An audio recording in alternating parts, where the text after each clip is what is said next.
What's going on, guys? I'm Mr. Golden Gamer, and I make gaming videos that nobody watches. The Modern Warfare 3 Season 2 roadmap came out today, including updates for multiplayer, Warzone, and zombies, but in this video, I'm exclusively going to be taking a look at the multiplayer updates.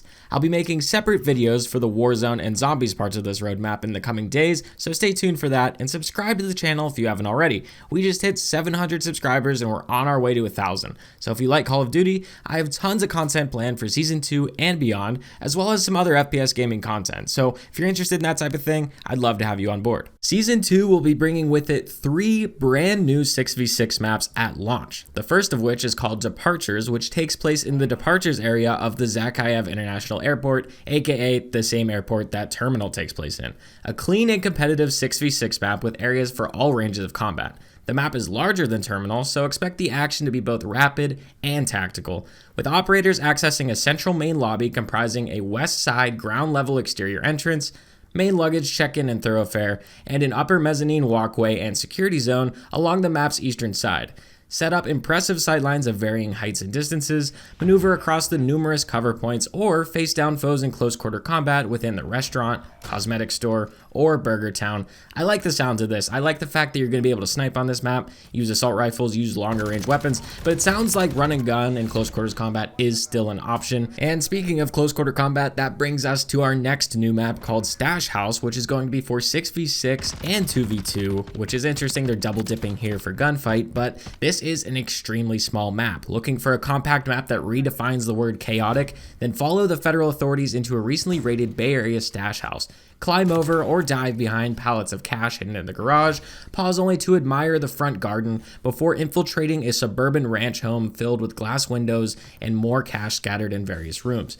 Explore an open plan living room, den-in kitchen, and an outside bar area, hot tub, and an additional dwelling in the backyard, and the central atrium choke point where combat is concentrated. Expect an extremely tight, shipment-sized map that's perfect for grinding XP, as well as fast and constant gunfights. It's crazy to me they're adding another map this small. This definitely feels like Sledgehammer's take on Shipment, so definitely looking forward to it. I love chaotic maps in Call of Duty. I don't want them all the time, but I do like them. The third new 6v6 map is called Vista, also coming at launch, which takes place in a Brazilian mountaintop resort with gift shops, restaurants, and trams. Aside from the impressive views, expect a more classic feel to this shoot house-sized 3-lane map with tight interiors and long-range exteriors. Start at the large gondola or at the plaza on the opposite side of the map. Explore an exclusive promenade of shops, a raised central walkway and glass-walled restaurant, a sunken northern flank with lush jungle foliage, a gallery, an upper bar area.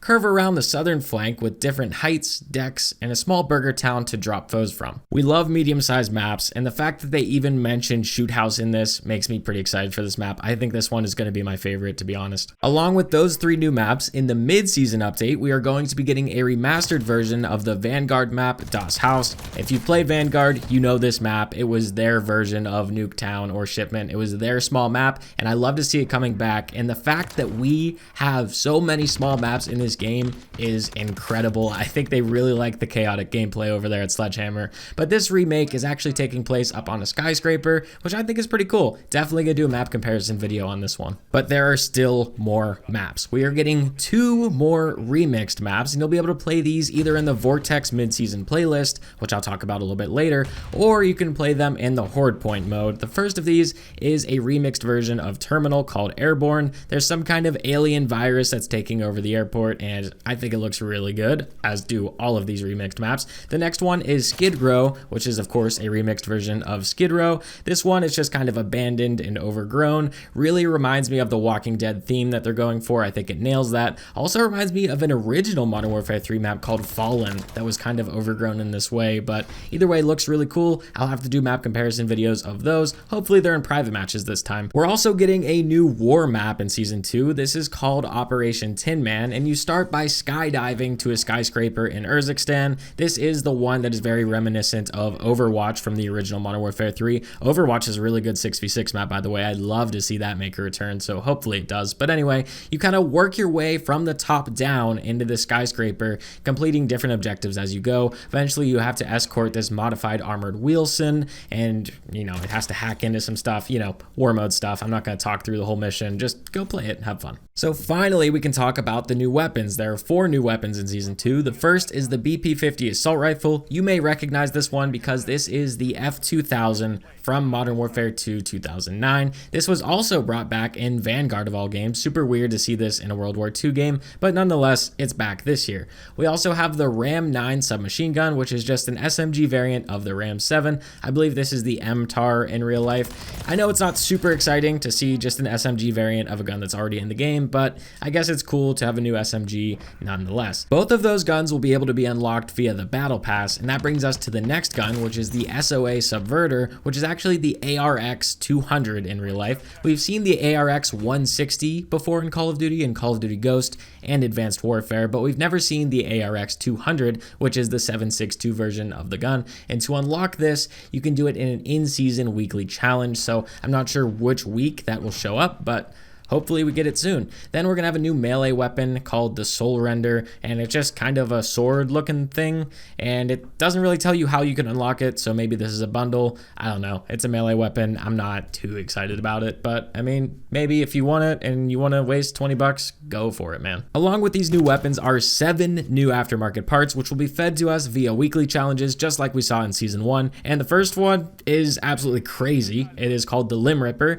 and it is an underbarrel chainsaw, which you can equip on several different weapons. The knife is really good in this game, so I'm worried that the chainsaw might also be really good in this game. Maybe there's a lunge with it. We'll have to wait and see, but that one scares me. Then there's the back saw kit for the Holger 556. This is basically a stockless mod. You take the stock off for faster, more agile tactics. Then there's the mag lift kit for the Haymaker, which reinforces the magwell, bolts, and trigger assembly to accommodate the extra large drum magazine. It doesn't specify how many rounds are in the extra large drum magazine, but it's gotta be absurd. Then we have the Outlaw 277 kit for the Bass B battle rifle. This conversion kit transforms the Bass B into a lever action rifle, slowing the fire rate but vastly improving accuracy for deadlier precision. That sounds wild. It sounds really fun, and I hope it's good. There are a couple more that are listed but not pictured. The first is called the Burnout for the Holger 26. This gives the Holger a select fire mode called Burnout that provides a dramatically increased fire rate but can overheat and expand the barrel, introducing spread. That sounds kind of cool. Then there's the Tyrant 7.62 kit for the longbow. This caliber conversion kit swaps out the receiver and magazine to accommodate for 7.62 blackout ammunition for harder hitting subsonic weapon. Then the last one, we heard about this in Season 1, it was in the roadmap for that, but we never got it, the glassless optic. A small glassless reflex optic offers a crisp and clear sight picture for snappy target acquisition. Hopefully we actually see that one this time. I don't know what happened there, but it never came in Season 1. Now on to the controversial item here, the new perk, the Ninja Vest. The silent melee and throwing weapon specialist. The fact that it lists this, people are thinking that you're only able to use melee weapons with it. It doesn't explicitly state that though, which is why this is really confusing because there's really no drawbacks. Your equipment slots, you get all 3, your tactical lethal field upgrade, your gear slots, you get 3, you get gloves, boots, and gear. So basically, this vest eliminates footstep sounds. It makes you immune to movement reduction effects, so like stuns and stuff, which is crazy.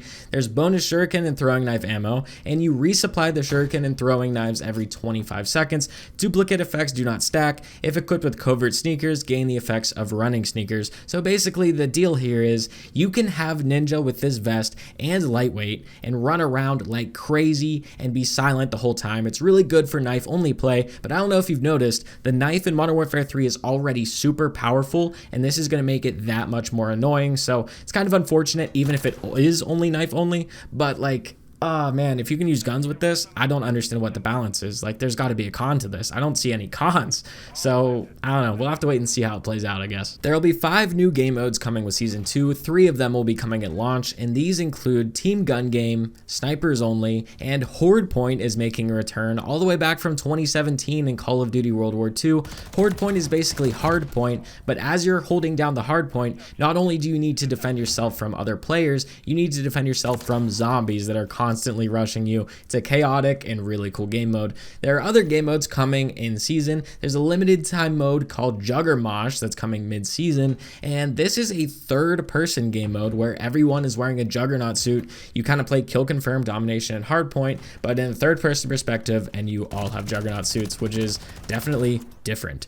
Then there is a game mode coming back from Modern Warfare 2 called Bounty, which is basically like a TDM sort of mode, but one person has a flag and you get more points for killing the person with the flag. Pick up the flag and then you become the target. They're also bringing in season a limited time Vortex playlist called Decay's Realm, and this is a little bit different. You can play on the old existing Vortex maps, and you can also play on the new ones, Skid Grow and Airborne, and you'll be able to play team deathmatch, domination, kill confirmed, and hardpoint on this rotation. They're almost where I want them with this. I want them to introduce these maps into the normal rotation. I want to play search and destroy on these maps. I don't want to be limited to these. Also, put them in private match, but we're making steps in the right direction when it comes to these remixed maps. Last but not least is the ranked play updates. Of course, we're entering a new season of ranked play, and with that come new rewards for wins and skill division. The win rewards aren't pictured, but I'll kind of go through them. At 5 wins, you get a sticker. 10 wins, you get the Pro Issue MCW Weapon Blueprint. 25 wins, you get the Farm Them Charm.